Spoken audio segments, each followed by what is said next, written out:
और ये मूर्ख जीव मरब नहीं पाया। कबीर साहब कहते हैं सार शब्द को, आदि नाम को, नी शब्द को, नी अक्षर को मैंने बोल कर सुना रखा, उसका सुरत नृत का जाप है। जीव से जाप नहीं करना, वो वाणी का विषय इसलिए नहीं है कि बोल कर जाप नहीं करना। इस मधु परमहंस की पुस्तक वही अमरलोक के पृष्ठ 42 पर और क्लियर कर रखा है, देखना। ये वो अमरलोक है, वही पुस्तक है इसकी। ये वाणी है परमात्मा की।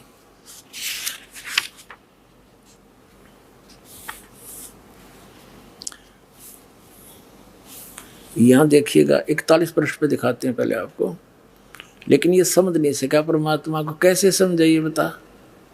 यहां देखेंगे, ये कहते हैं कि सूक्ष्म देह में ओहम सोहम, इनका ख्याल अपारा हो। अब स्पष्ट कर दिया कि ये तो अलग हैं, इनकी महिमा न्यारी है। जो ये सतनाम है, ये 2 अक्षर का, ये सूक्ष्म देह में काम करे है। अब 41 पे 42 पे देखो, इसमें क्या बताया है कि अमर लोक में पुरुष विदेही, निगम न पावे पारा हो, और उनकी उपमा कहाँ लग वर्णो, मुख से होए न वारा हो। कोटन सूर चंद्र तारागण, एक रोम पर वारा हो।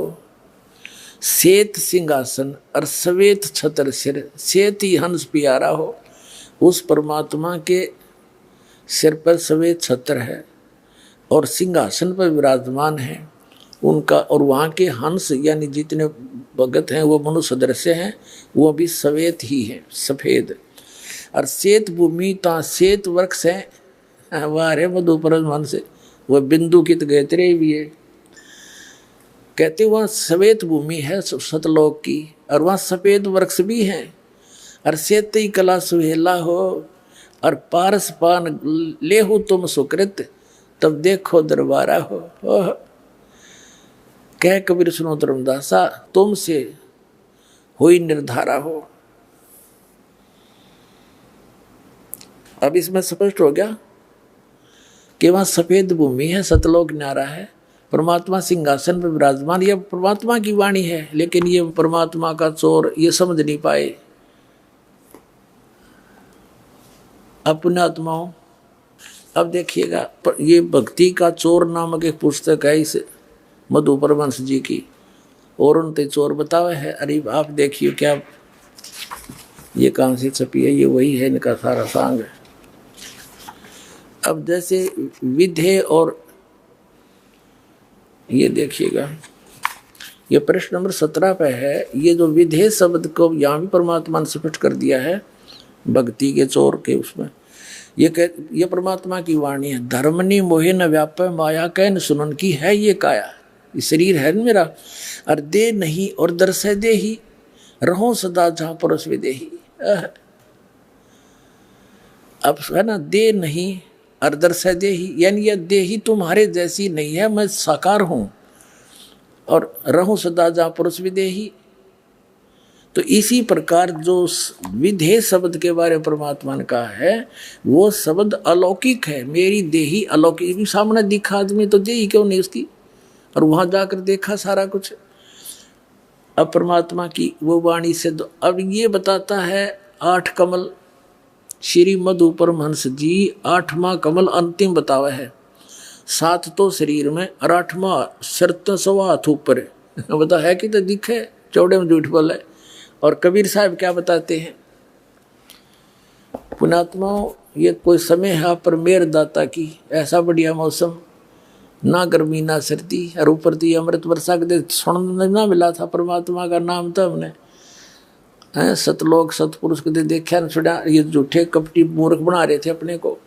अब ये 8 कमल अंतिम बताता है कबीर साहब को, 9वें कमल में पूर्ण परमात्मा बताते हैं। देखिएगा, ये वही कबीर सागर। अब कबीर सागर पढ़ रहे हैं हम।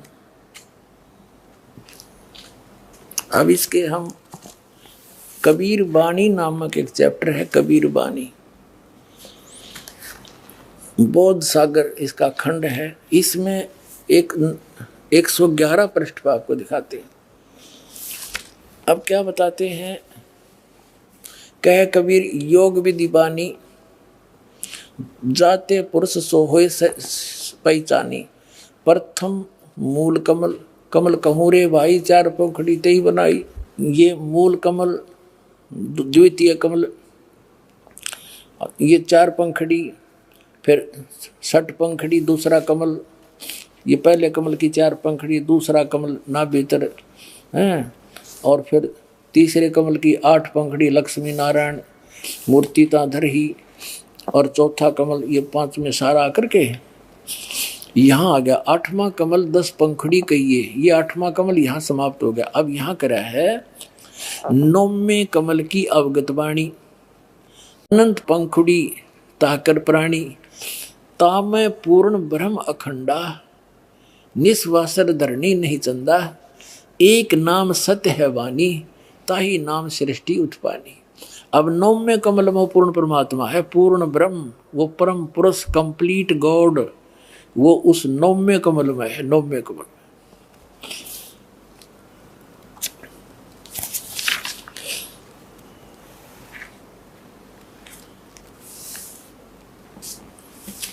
उनकी छाया कहो रे भाई, तोन छाई घट सब समाई, 2 स्वरूप आदि सैदानी, 2 स्वरूप काया बंदानी, तीसरा रूप रहित है आपे, भेद लखो तेही गुरु प्रताप। तेही प्रतिमा 2 है भाई, एक नारी एक पुरुष कहाई, जिसका भेद कहो समझाई, एक नाद एक बिंद कहाई।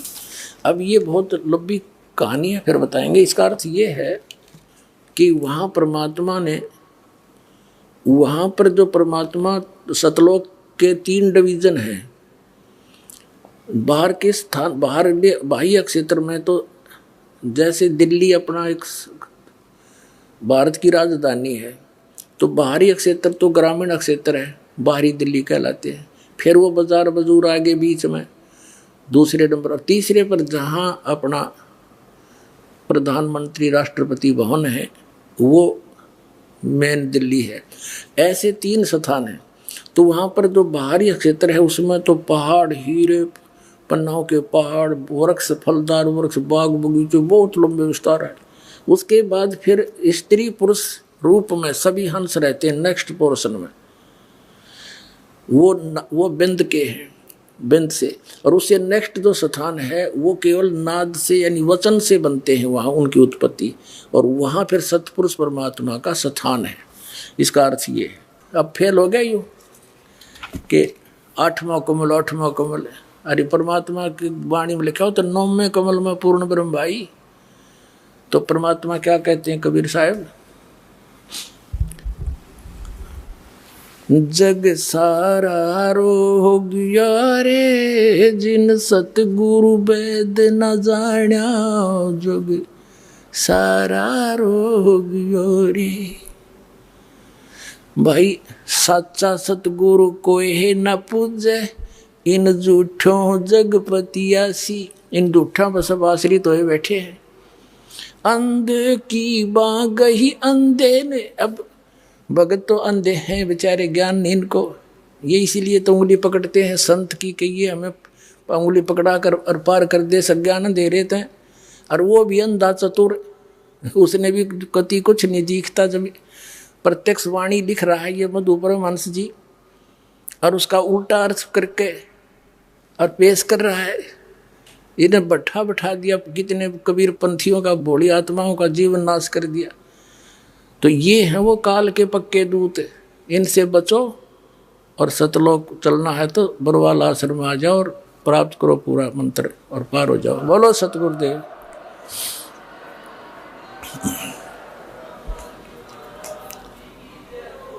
परम पिता परमात्मा पूर्ण ब्रह्म सर्व सृष्टि रचनहार कबीर परमेश्वर जी, ये हमारे सभी के जनक हैं। ये वो परमात्मा हैं जो इस जीव के त्वमेव माता च पिता त्वमेव, त्वमेव बंधु च सखा त्वमेव, त्वमेव विद्या च द्रविण त्वमेव, त्वमेव सर्व मम देव देव।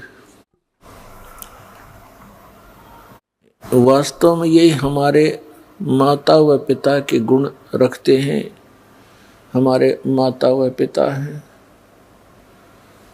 यही हमारे वास्तव में बंधु हैं, सखा हैं, भाई हैं, रिलेटिव हैं। अध्यात्म ज्ञान के अभाव से हम अपने उस सर्वगुण संपन्न परम साथी को, परम पिता को, परम मित्र को भूलकर हम उन नासवान प्राणियों को अपना संरक्षक, साथी, मित्र आदि मानकर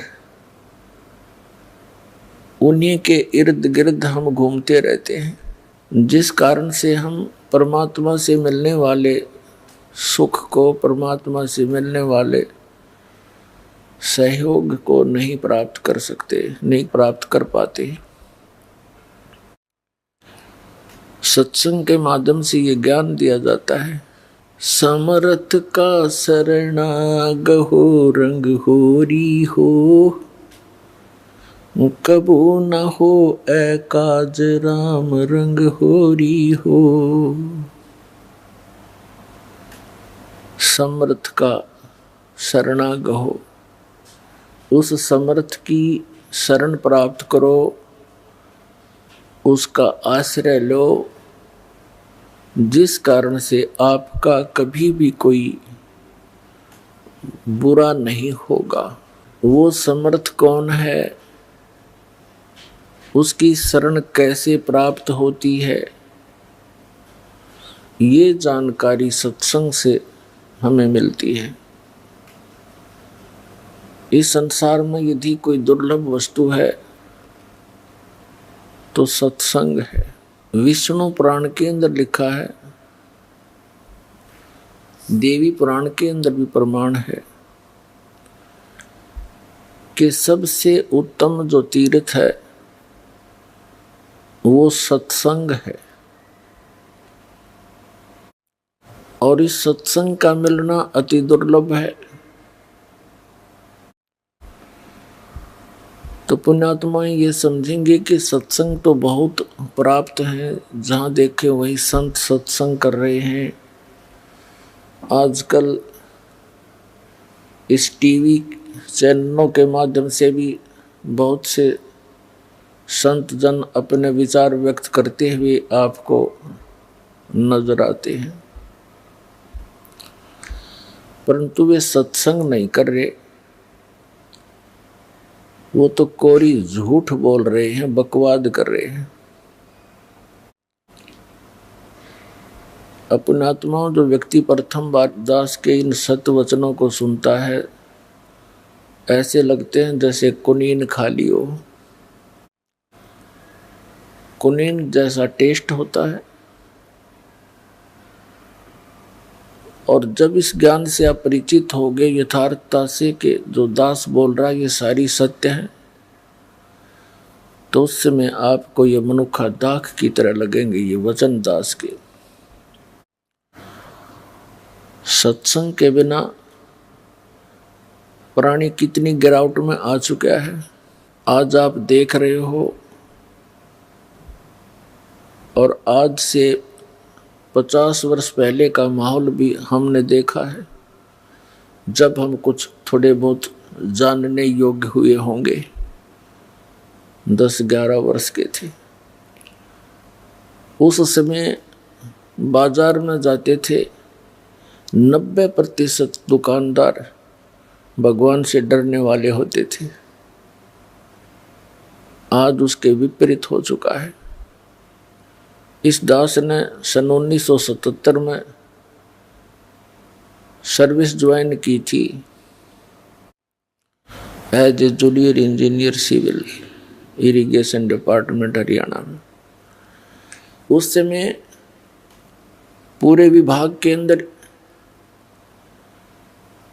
एक आध ऑफिसर ऐसा सुनने को मिलता था कि वो रिश्वत लेता है। और सन 1995 में दास ने जब ये सर्विस त्याग दी इस परमात्मा प्राप्ति के लिए, उस समय तक ये कहने को ही मिलता था कि शायद वो व्यक्ति, वो ऑफिसर रिश्वत नहीं लेता। इसका कारण क्या है कि आज से लगभग 600 वर्ष पहले परमात्मा आए थे। परमेश्वर कबीर देव जी, कबीर साहिब जी भारतवर्ष की पावन पृथ्वी पर सन 1398 में ज्येष्ठ सुदी पूर्णमासी संवत 1455 में कमल के फूल के ऊपर एक लहर तारा नामक तालाब में परमात्मा एक शिशु रूप धारण करके प्रकट हुए थे। वहां से उनको नीरुनिमा नाम के जुलाहा दंपति उठा ले गए थे। वो किस उद्देश्य से आए थे कि उस समय हाहाकार मची हुई थी पूरे अक्षेत्र में, भारतवर्ष में भक्ति के स्थान पर बकवाद शुरू कर रखी थी। ऊत भूत की पूजाएं, जाड़े जपटे, ये इस प्रकार की वस्तुओं पर बोली आत्माओं को उलझा रखा था, जिनसे कोई लाभ नहीं हो रहा था। हाहाकार मची थी। तब परमात्मा जो हमारे पिता हैं, हमारे साथी हैं, हमारे मित्र हैं, मित्र वही होता है जो मित्र के साथी के दुख में दुखी हो। तो यही हमारा सच्चा मित्र है, यही हमारे पिता हैं, यही हमारी माता है, जो तीनों लोकों में प्रवेश करके सबका धारण पोषण करता है। तो उस समय इस परमात्मा ने उन दुखी प्राणियों को, जो सब जगह धक्के खा चुके थे, जाड़े जपटे भी करा चुके थे, सब पूजाएं करके थक चुके थे, अंतिम सांस गिने थे, कोई किसी कारण से परेशान था, कोई निर्धनता के कारण दुखी था, कोई शरीर से दुखी था, कोई तीन ताप के कष्ट को भोग रहा था। उस समय परमात्मा ने ये यथार्थ ज्ञान और यथार्थ भक्ति मंत्र, जिनसे हमें लाभ मिलना था परमात्मा की तरफ से, वो दिया था। उस ज्ञान से इतना प्रभाव पड़ा था, 64 लाख शिष्य हुए थे उस कबीर परमात्मा के, जो एक धानक के घर परवरिश की लीला करके बड़े हुए थे। सन 1398 में छुआछात चरम सीमा पर थी, और फिर उस जुलाहे यानी धानक से ब्राह्मणों तक ने भी दीक्षा ली, क्योंकि वो दुखी गणे हो रहे थे, उनकी दुर्गति हुई पड़ी थी, कहीं से कोई सहारा नहीं मिल रहा था। 64 लाख शिष्य आज से 600 वर्ष पहले होना कोई बालकों का खेल नहीं है। जन साधारण नहीं कर सकता इस काम को, लेकिन हम भगवान की महिमा से अपरिचित होने के कारण परमात्मा को पहचान नहीं सके। उस समय भारतवर्ष की कुल आबादी मुश्किल से 4 करोड़ होगी। कौन से भारत की? अफगानिस्तान, बलूचिस्तान, पूर्वी और पश्चिमी पाकिस्तान, इराक, ईरान, गजनीव तक ये भारतवर्ष ही था। उस समय 4 करोड़ आबादी मुश्किल से होगी, और उस 4 करोड़ आबादी में से परमात्मा के 64 लाख शिष्य थे। ना कोई मीडिया था। आज तो कोई भी व्यक्ति एक स्थान पर बैठ के और थोड़ी सी अटपट करके लाखों जीवों को भ्रमित कर सकता है, प्रभावित कर सकता है। उस समय 64 लाख से सोना एक बहुत बड़े आश्चर्य की बात है। भगवान बिना नहीं हो सकता, और फिर कोई विशेष आडंबर नहीं शरीर के ऊपर, बाह्य आडंबर नहीं, सिंपल मैन एक धानक जुलाहा कपड़ा बुने, क्योंकि वो समर्थ थे, उनके वचन में शक्ति थी, और जो मंत्र जाप करने को वो देते थे उससे बहुत लाभ होता था, और जो गलती करते थे उनको हानि भी पैरेलल हो जाती थी, तो वो डरते थे। फिर वो परमात्मा पूछते थे कि तुमने कोई गलती की होगी इसलिए तुम्हें ये हानि हुई है। तो बता देते थे, कहाँ जी हमसे ये गलती होगी, हमने ऐसी पूजा कर ली दोबारा। कबीर साहब ने बताया है कि 100 वर्ष तो सतगुरु पूजा, एक दिन आन उपासी, वो अपराधी आत्मा भाई पड़े काल की फांसी। 100 वर्ष तक गुरुदेव के द्वारा बताए गए सत्य साधना कर रहे हो और एक दिन भी आन उपासना कर ली, अन्य पूजा जो तुम पहले डले डोया करते, कहते हैं वो अपराधी आत्मा फिर पड़े काल की फांसी। तो पुण्यात्मा, इस परमात्मा के घर में, इस परमात्मा की शब्द कोश में असंभव शब्द नहीं है। ये वो कबीर भगवान है, वो पूर्ण ब्रह्म है, परम अक्षर ब्रह्म है, सर्वशक्तिमान है। इसकी डिक्शनरी में इम्पॉसिबल वर्ड नहीं है, लेकिन हम इससे लाभ नहीं उठा पा रहे हैं। इसका मुख्य कारण ये है कि हम इस पर विश्वास नहीं कर पा रहे, और फिर विश्वास ना होने से हम मर्यादा ठीक नहीं रखते। यहाँ से दीक्षा दी जाती है, जब सैकड़ों बार समझाया जाता है, पुस्तक भी पहले बना कर दे रखी है कि नियमों को पालन करो तो दीक्षा ले लेना, अन्यथा हमने यहाँ कोई भीड़ इकट्ठी करने का शौक नहीं है। लेकिन सभी मर्यादाओं का पालन करते हुए इस मंत्र का जाप करो, चाहे विश्व आ जाओ पूरा, कोई दिक्कत नहीं। तो जब तक हम मर्यादा नहीं निभाएंगे तो परमात्मा साथ नहीं देगा आपकी। 100 वर्ष सतगुरु की पूजा, सतगुरु पूजा यानी सतगुरु के अनुसार बताई गई भक्ति मार्ग को करते रहो, और एक दिन आन उपासी, एक दिन भी आन उपासना कर ली, वो अपराधी आत्मा फिर पड़े काल की फांसी। कुछ एक ऐसे उदाहरण, वैसे तो बहुत सारे उदाहरण हैं, लेकिन एक आधा उदाहरण हमें याद है, बाकी तो लाखों की संख्या में ऐसे प्रमाण हैं जिनको परमात्मा ने सहारा दिया, नाम लिया, सुख हो गया, कुछ दिनों के बाद फिर लोक लाज माँ के आन उपासना कर दी तो फिर दुख शुरू हो गया। उसका समाधान क्या है कि पुनरुपदेश ले, अपना नाम सुचारू करावे। कनेक्शन कटने के बाद पावर काम नहीं करती तो परमात्मा का नाम खंडित हो जाता है, आपका कनेक्शन कट जाता है किसी गलती से, नाम खंडित हो जाता है आपका। नाम खंडित होने के बाद फिर वो परमात्मा की पावर तो आप में रही नहीं, वो काम करेगी नहीं, तो आपका जो पावर से होने वाला, शक्ति से होने वाला कार्य नहीं हो पाएगा।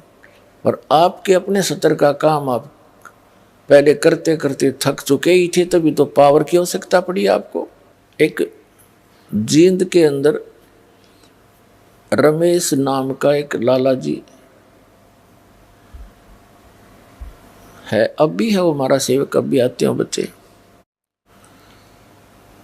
और उसकी पत्नी का नाम कमलेश। उनके एक लड़की, 2 जुड़वा लड़के, लड़की बड़ी थी, लड़के छोटे थे, उस समय वो 7-8 वर्ष के थे। अब उसके घर में के कैर टूट गया, उसकी पत्नी को श्वास का रोग, लड़की को दौरे पड़े, और दोनों लड़के वो अस्वस्थ रहे। ऐसी स्थिति थी, एक घर पे तो एक हॉस्पिटल में रहता था,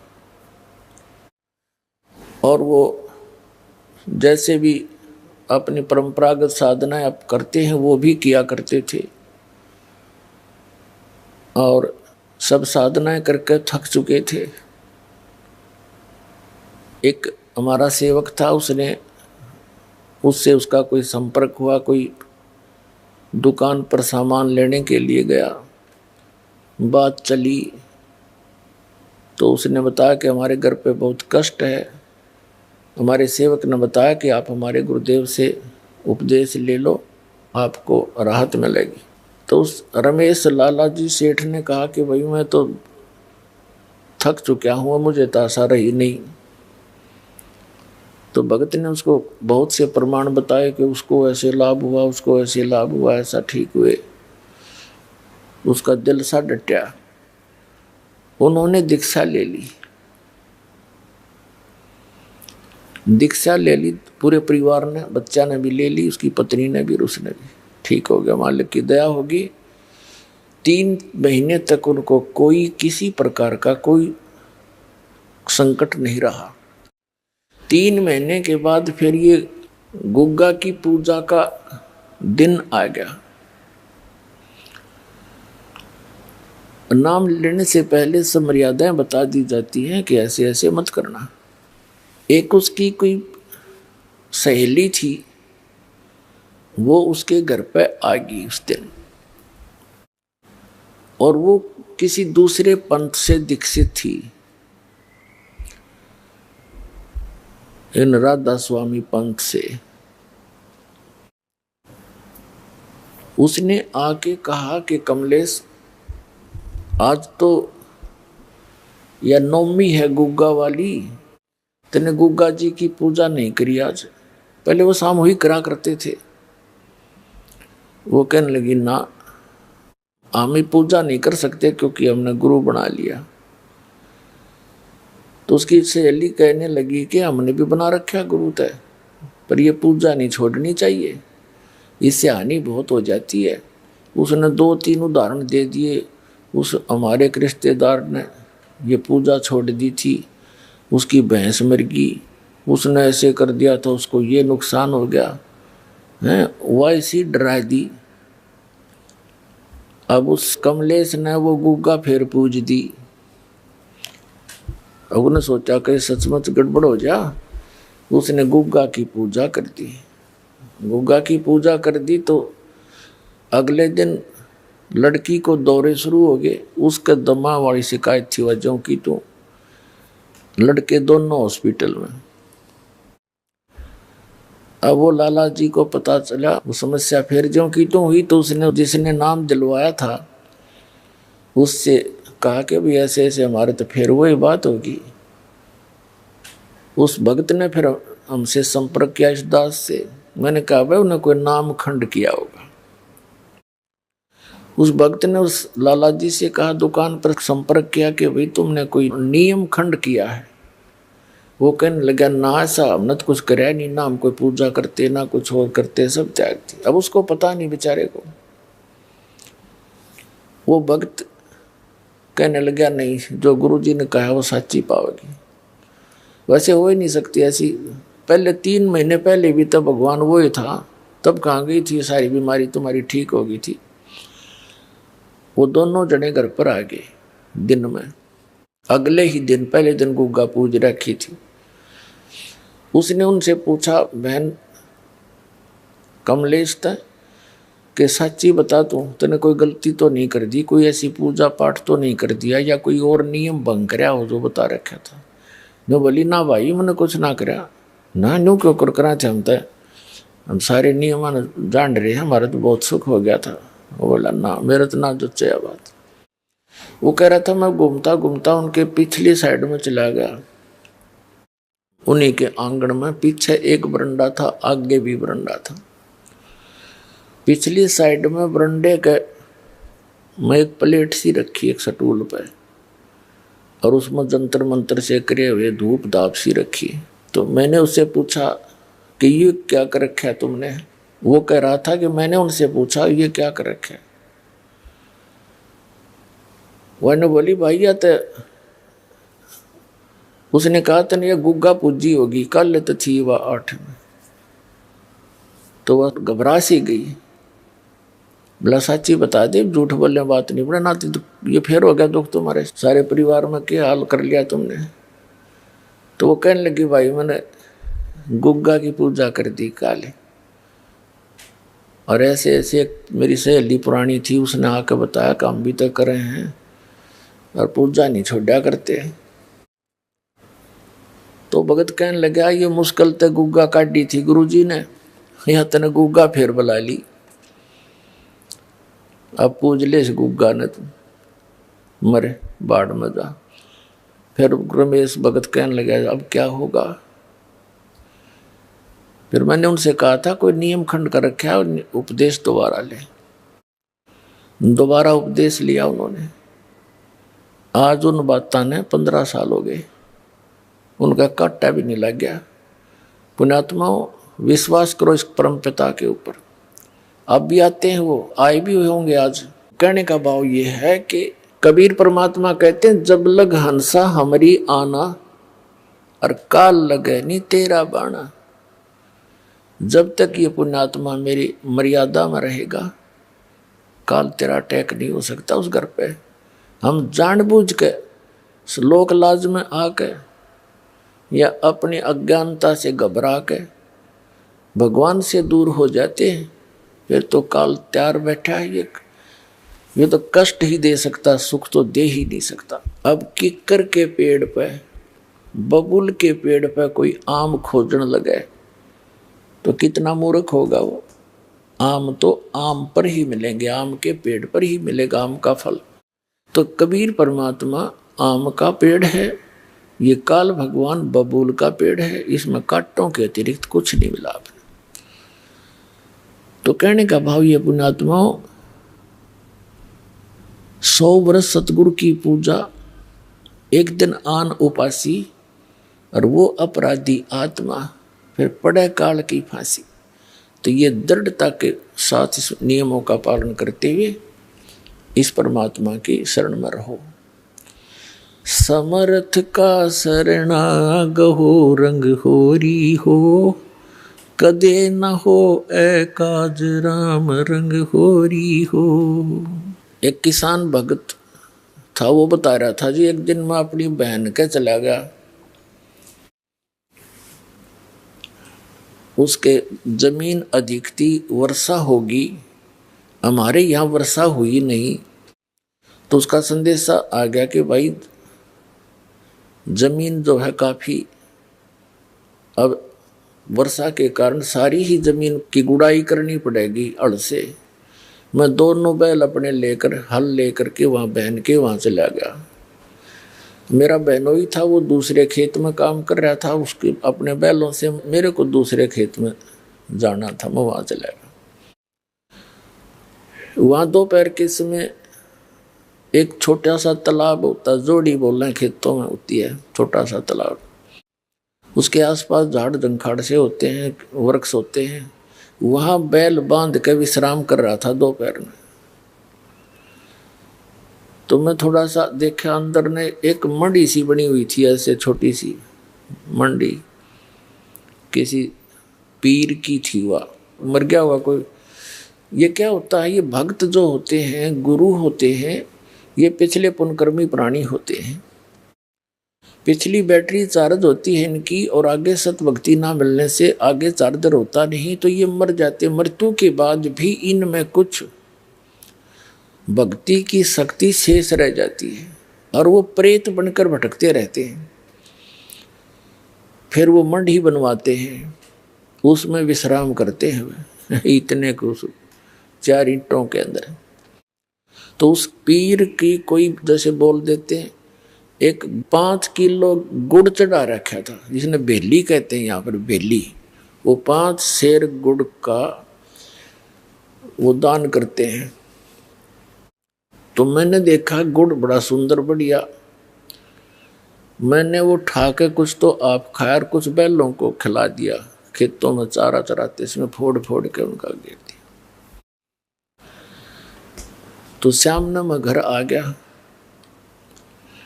रात को मैं सोया तो मुझे एक 5-1 फुट का, 4-4.5 फुट का व्यक्ति दिखा, दाढ़ी सी बड़ी हुई, साधु संत जैसा, और लाल आंख कर रखी उसने, भयंकर सा चेहरा बना रहा।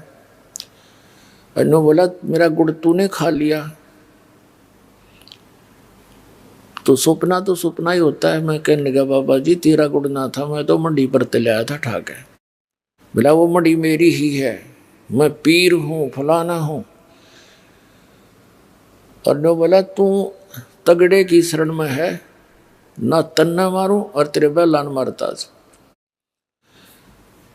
वो बोला, भाई सपना टूट गया, डर सा तो गया। बोला कि मैं एक बार अग्यू के बोला आ गई भाई, एक दिमाग खोली तो कुछ भी को ना। तो सुबह मैंने अपनी बहन और बहनोई से बताया,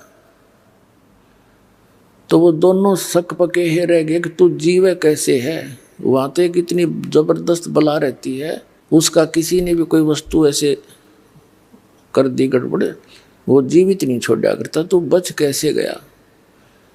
तब मेरा भी जच्ची तो सचमुच ये बात बिगड़ा हो, जब मालिक की शरण ना होती तब उसने बताया हमारा कुछ ना बिगाड़ सकते ये पेलूरे, हम परमात्मा की शरण में हैं। तो वो अब मेरे मुंह का नहीं देखे, सारी कथा सुनकर वो डर गए, फिर और गणे। तो परमात्मा कहते समर्थ का शरणा गहो रंग होरी हो, और कदे ना हो अकाज राम रंग होरी हो।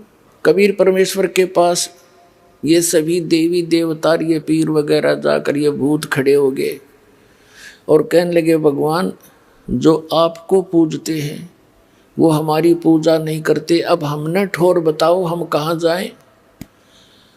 परमात्मा कहने लगे कि जो मेरी पूजा नहीं करते वो तुम्हारे लिए हैं, उनको लूटो खाओ।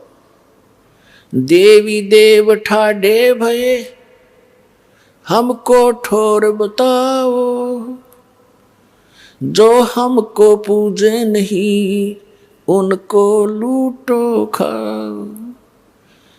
कबीर साहब कहते हैं जो मेरी पूजा नहीं करते वो तुम्हारे लिए हैं, और वो क्या किसके लिए है, लेकिन जो मेरी शरण में आ गए हैं उनके निकट मत आ जाना। धर्म राय दरबार में देई कबीर तलाक, मेरे भूले चुके हंस को तू पकड़िए मत कजाक।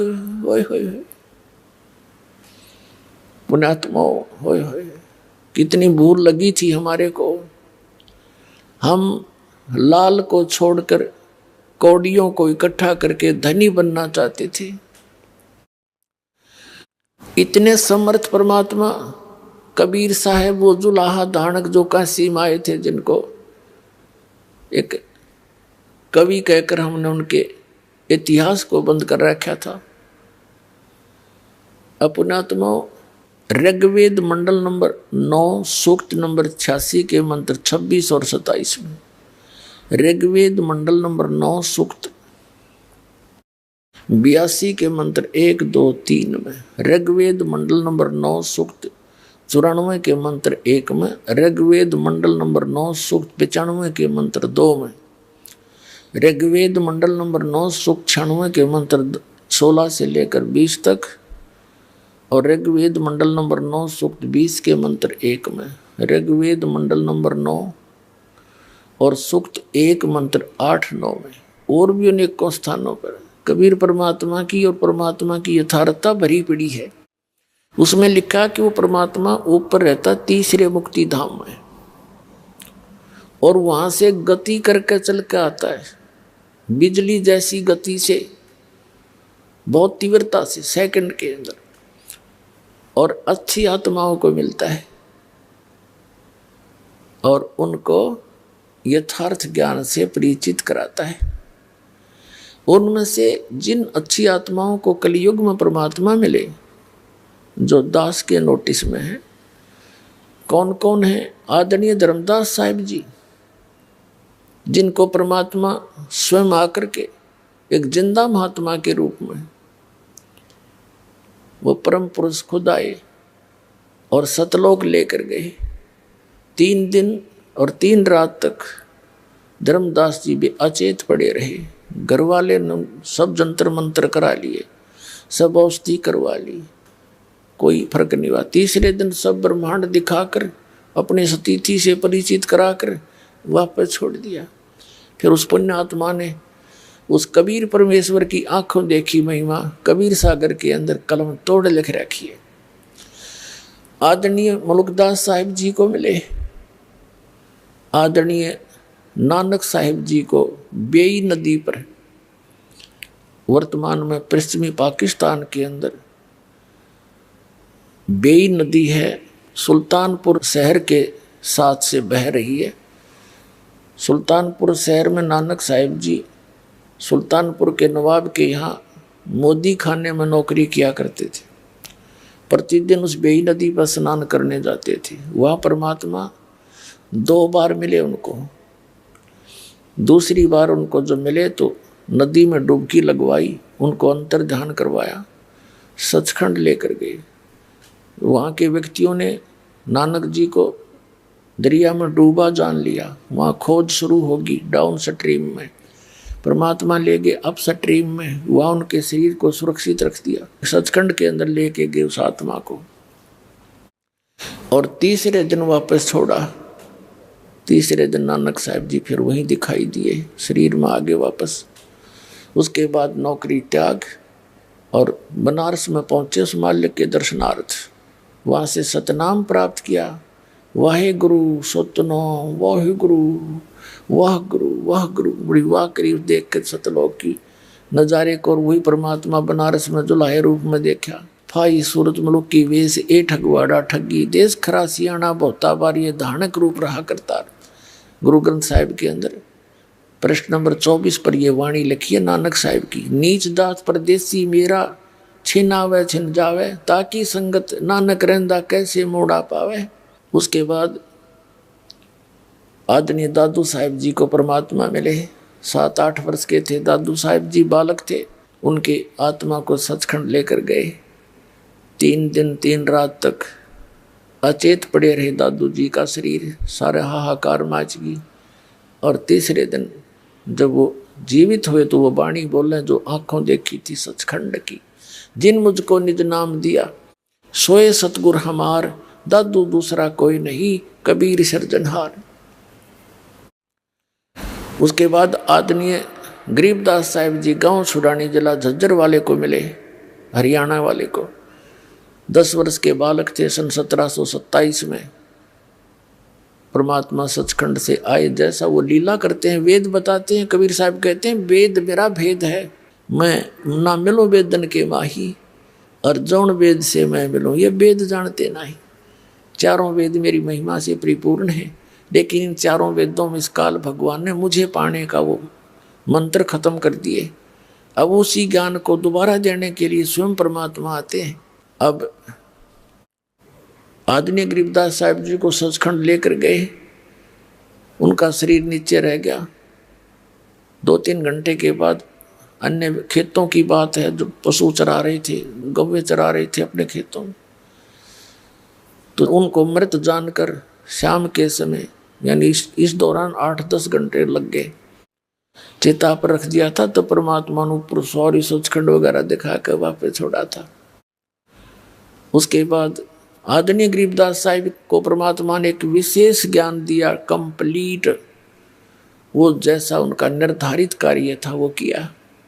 जैसे कबीर सागर के अंदर कबीर वाणी में 136 और 37 पृष्ठ पर लिखा है कि 12वां पंथ का जो प्रवर्तक होगा संवत 1774 में उसका जन्म होगा, और वो 12वां पंथ गरीबदास होगा। उसके माध्यम से मेरी महिमा की वाणी पुनः प्रकट होगी धर्मदास, क्योंकि तब तक कबीर सागर कबीर साहब ने जो दिया था ज्ञान, उसमें कबीर पंथ में घुस कर ये काल के दूत उस ज्ञान का प्रारूप बिगाड़ देंगे। उस ज्ञान को पुनः सुचारू करने के लिए गरीबदास जी को वो पूर्ण ज्ञान दिया। जैसे नानक साहिब जी को भी सचखंड दिखा दिया, ज्ञान मत की कसर थी, लेकिन नानक साहिब जी की जो यथार्थ वाणियाँ, बहुत सी ऐसी वाणियाँ थी जिनको संग्रह नहीं किया जा सका, और गरीबदास साहिब जी ने वो कंप्लीट संग्रह करवाया ये कह करके कि ये लिखे तो पूरी लिखना, ना तो मैं नहीं बोलूँगा। तो दादू पंथी गोपाल दास नाम के संत ने वो कंप्लीट बैठकर लिखवाई गई थी। तो वो अभी तक लेटेस्ट थी, 200-250 वर्ष की बात है। सन 1730 में लिखी गई थी, 3 वर्ष बाद, और आज 2012 है, तो 250 वर्ष हुए, 300 वर्ष हो गए होंगे, 250।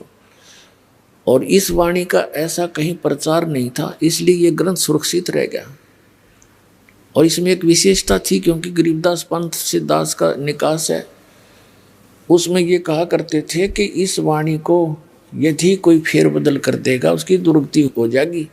एक संत ने कोशिश की थी, कुछ ऐसी वाणी है इसके अंदर, वैसे है तो वो सही, लेकिन जनसाधारण उसको विपरीत अर्थ ले लेता है।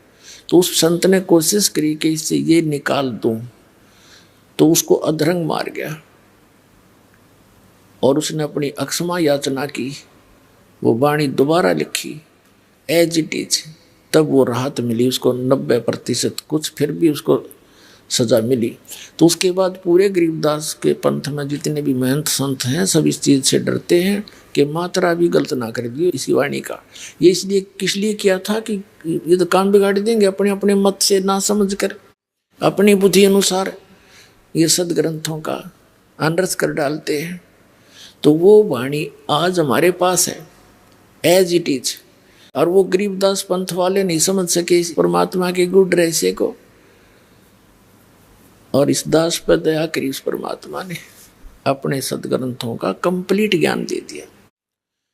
आदरणीय गीसा दास साहिब जी गांव खेखड़ा उत्तर प्रदेश जिला मेरठ के अंदर, उनको भी ऐसे ही वो 7-8 वर्ष के बच्चे थे, 10 वर्ष के, तब उनको परमात्मा मिले थे एक बूढ़ा बाबा के रूप में, यानी संत के रूप में, जिंदा महात्मा के रूप में तकरीबन सबको मिले हैं। ऐसे 3 दिन तक वो गीसा दास जी भी अचेत रहे। तीसरे दिन उनकी वापस आए, तब उन्होंने भी परमात्मा की बहुत सी वाणी लिखी, लेकिन उनकी कंप्लीट वाणी भी लिखने में नहीं आई, बहुत कम वाणी लिखी गई है, वो नोट हुई उनके ग्रंथ में लिखी।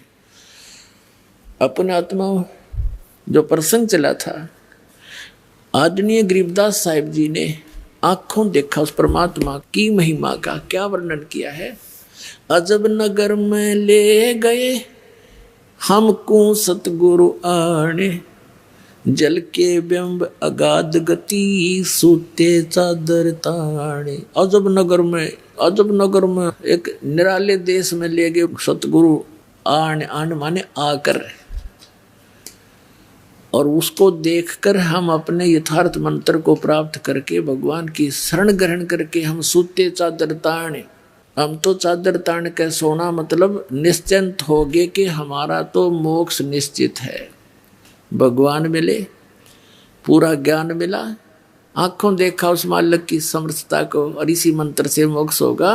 तो कहते हैं हम तो सूते चादर तान, जैसे कहावत है अपनी देसी हमारे यहाँ हरियाणा में कि भाई तू आज कैसे चादर तान के सो गया, कोई काम को अंत नहीं, चिंता नहीं तुझे काम की, चादर तान कर सोना यानी निश्चिंत हो जाना। तो गरीबदास जी कहते हैं अजब नगर में ले गए हमको सतगुरु आने, और जल के बिंब अगाध गति, वहाँ देखी परमात्मा के रोशनी झलमलाहट, हम सूते चादर ताने। हम सुल्तानी नानक तारे दादू को उपदेश दिया, जात जुलाहा भेद न पाया वो काशी माहे कबीर हुआ। अब क्या बताते हैं गरीबदास जी, कहते हैं सतगुरु शरणा आके और धर्मराज डर कैसा। कबीर परमात्मा की शरण में पूरे संत के माध्यम से, ये नकलियां के नहीं। फिर कहते हैं धर्मराज का भी डर कैसा। अब कहते हैं धर्मराज दरबार में इस काल के एक ब्रह्मांड के अंदर एक चीफ जस्टिस है जिसको धर्मराज बोलते हैं, धर्मराय कहते हैं, और वो सबका अकाउंट रखता है। जैसा जिसका कर्म है वो एज इट इज वहाँ उसके ऑफिस में अपने आप कंप्यूटर में यहाँ से फैक्स हो जाता, सबके डेली की जो रिपोर्ट है पूरे दिन रात की, और फिर वो सबका अकाउंट रखता है, उसके अनुसार उसको ऑटोमेटिक सिस्टम है उनके पास, और जो जैसा कर्म है उसको उसी अनुसार आगे उसके संस्कार में अपने आप चला जाता है। अब हमारे अंतःकरण में एक चित्र गुप्त है, गुप्त यानी हम नहीं देख सकते, एक ऐसा कैमरा लगा रखा है भगवान ने, जो हमारी सब क्रियाएं जो हम सोचते हैं करते हैं उन सब कर्मों को एक तो यहाँ रिकॉर्ड होता है अंदर, और एक कॉपी धर्मराज के दरबार में डेली फैक्स हो जाती है, इंटरनेट पे समझ लो ऐसे डल जाती है अपने आप। अब परमात्मा के विधान को समझने के लिए साइंस ने बहुत आसान कर दिया हमारा काम, ना तो कति ना दच्चो या बात, अब सारी समझ में आवे है, बुद्धिमान व्यक्ति हो गए। तो कहते हैं कबीर परमात्मा जब मुझे लेकर गए, आदरणीय गरीबदास साहिब जी कहते हैं कि परमेश्वर परम अक्षर ब्रह्म कबीर जी मुझे साथ लेकर जब गए तो यहाँ के उस चीफ जस्टिस के सामने, पहले तो ब्रह्मा विष्णु महेश के लोक में गए, तो जहाँ भी परमात्मा जाते थे तो सभी खड़े होकर के उनका सत्कार करते थे, हम बैरागी ब्रह्म पद सन्यासी महादेव, सो हम मंत्र दिया शिव जी को, वो करे हमारी सेव। कबीर परमात्मा कहते हैं कि विष्णु जी को हमने पहला मंत्र दिया था, उनको केवल एक मंत्र, इन 500 में से एक मंत्र दिया था, हरियम नाम दिया था, वो शेष बने थे, क्योंकि सभी आत्मा उस परमात्मा की है। सबसे पहले कबीर परमात्मा ब्रह्मा जी को मिले थे। अग्नि ऋषि नाम अपना रखा था, दाता ने बताया था कि मैं अग्नि ऋषि हूँ। ब्रह्मा जी को सारा ज्ञान समझाया, सृष्टि रचना सुनाई, प्रभावित हुआ, क्योंकि ये भी आत्मा भगवान के लिए तड़प रही हैं। 1000 वर्षों तक तप करते रहे, डरे डुबा दिए, काल ने उल्टी साधना करवा के इनको एटम बम बना लिया, सिद्धियाँ युक्त कर दिया। ये हठ योग करने से कोई लाभ नहीं होता, काल की प्रेरणा, काल का ही मटेरियल इसके अंदर संग्रह होता है, वो नहीं करना हमने। तो ब्रह्मा जी को परमात्मा मिले, सारी कथा सुनाई, बड़ा प्रभावित हुआ और बताया कि बच्चा गुरु के बिना मोक्ष नहीं होगा। ब्रह्मा जी ने उपदेश लिया, परमात्मा ने उनको ओम मंत्र दिया, क्योंकि वो वेद पढ़ा करता, ओम से प्रभावित था। तो परमात्मा चाहते थे एक बार स्टार्ट हो जाए किसी तरह, फिर मैं इसको सही मंत्र दे दूंगा, इसका पीछा छूट जाएगा और ब्रह्मा फिर सबको बता देगा, क्योंकि ज्ञान प्रचार यही कर रहा है, मेरा काम हल्का हो जाएगा। उसके बाद विष्णु जी के पास गए, विष्णु जी ने खूब ध्यान से सुना और उन्होंने भी परमात्मा से दीक्षा ली, उनको हरियम नाम दे दिया। सिर्फ ये देखना चाहते कि एक बार ये मेरी बात को स्वीकार करें किसी तरह। फिर शिव जी के पास गए, बड़ा सत्कार किया भगवान शिव ने ऋषि जी का, ऋषि रूप में परमात्मा का, और खूब ज्ञान सुना, सारी बात स्वीकार की और उनको ये सोहम मंत्र दिया। कबीर साहब कहते हैं सोहम मंत्र हम जग में लाए और सार शब्द हमने गुप्त छिपाए। ये सोहम मंत्र किसी भी ग्रंथ में नहीं मिलेगा, वेद गीता और पुराणों में। परमात्मा कहते हैं सोहम शब्द हम जग में लाए और सार शब्द वो तो अभी किसी को बताऊंगा नहीं, अब समय आया था वो बताने का, अब दास ने सबको देने लगे, जो अधिकारी होते जाएंगे उनको सार शब्द देते जाएंगे। फिर क्या किया, इस काल ने देखा कि ब्रह्मा विष्णु महेश ये तीनों के में उठपटांग सी बात कर रहे हैं, इनके हृदय में कुछ और ही सोच होगी है। अंदर से ऐसी भावना भर दी और आकाशवाणी कर दी कि ये झूठ बोलता है, क्या वेदों में लिखा है ऐसा, तो ये बताता है। तो ब्रह्मा सचेत हुआ, कहा सचमुच वेदों में भगवान, उसने भगवान की आकाशवाणी मान ली, काल की, काल के द्वारा दिएगा ऊपर से आकाशवाणी, और भगवान आए थे वह फेल कर दी। कहा जी सचमुच वेदों में ऐसा कुछ है नहीं। तो दोबारा जो परमात्मा गए उसी ऋषि रूप में, तो ब्रह्मा जी ने कहा कि नहीं ऋषि जी, आपकी बातें अप्रमाणित हैं, वेदों में ये ज्ञान नहीं लिखा है, ऐसा नहीं वैसा नहीं। तो परमात्मा बोले इसे इतने वेद पढ़े जब तूने का ये नहीं लिखा, तो उन्हें पता लग गया काल प्रेरणा होगी इनके अंदर, अब ये सुनेंगे नहीं, लेकिन फिर भी ये नेक आत्मा है, साधु संतों का आदर करते हैं और इनको ये भी पता है कि ऋषि का अनादर करने से ये विषैले सर्प भी हैं, श्राप भी दे देते हैं, इसलिए इनसे वैसे भी आदर करते हैं ऋषि रूप में विराजमान किसी व्यक्ति का। जैसे भगवान विष्णु जी को नारद जी ने श्राप दे दिया, उस श्राप के कारण वो श्री राम रूप में जन्म होया, सारा जीवन बिरान माटी हुई, पत्नी कहीं, आप कहीं, बच्चे कहीं, उसके श्राप से ही वो कष्ट उठाया। तो इससे डरकर भी वो आदर सत्कार तो करते हैं ऋषि का, लेकिन करते हैं वही जो उनकी अपनी साधना है। तो परमात्मा दोबारा गरीबदास जी को लेकर जब गए इन ब्रह्मा विष्णु महेश के लोक में, गरीबदास जी के सामने तो वो महात्मा रूप में थे ही, जब वहां पहुंचे तो उनको उसी रूप में दर्शन दिए जिस रूप में वो प्रथम बार मिले थे। तो जिसके भी पास गए वो समा खड़े होकर के सत्कार किया, आओ महाराज जी। और परमात्मा ने कहा कि तुम गलती कर दी बच्चों, उस ज्ञान को, उस नाम को छोड़कर। वो नाम ने बोले जी नाम तो हम वही जपते हैं। परमात्मा बोले मैंने और भी कुछ आपको बताना था, तो वो नहीं स्वीकार किया। तो ये सारी कुछ डिस्कस वार्ता इसलिए करवाई गरीबदास जी के सामने, परमात्मा ने उनके मुंह से बुलवा दिया कि सचमुच ये परमात्मा इनसे मिले थे और ऐसा ऐसा इनके साथ बात हुई थी। उसके बाद गए धर्मराज के दरबार में, चीफ जस्टिस के ऑफिस में। तो वहां जाते ही धर्मराज खड़ा हो गया, अपनी आसन को त्याग कर। अपने आत्मा, ये अध्यात्म जगत जो है इसके अंदर आध्यात्मिक ही सब क्रियाएं काम करती हैं। इनको अपने आप आभास हो जाता है कि जो ये सामने व्यक्ति आया है ये कितनी पावर युक्त है, उनके बस की बात नहीं हुई, अपने आप आसन उनका खिसकने लग जाता है। तो वो समझ जाते हैं कि ये कोई आम व्यक्ति नहीं। तो धर्मराज के दरबार में परमात्मा पहुंचे तो उसका आसन ऐसे ऐसे करने लगा, वो एकदम खड़ा हो गया और हाथ जोड़कर खड़ा हुआ। तब परमात्मा खड़े हैं, जैसे एक छोटे अधिकारी को बड़ा अधिकारी आदेश देता है और साथ में उसको डांट भी लगाता है। इस प्रकार वार्ता कबीर साहब ने यहाँ के धर्मराज के साथ की, आंखों देखा, अपने सामने रूबरू हुई। वो वार्ता आदरणीय गरीबदास साहिब जी ने अब किस प्रकार चित्रार्थ की वो आपको सुनाते हैं।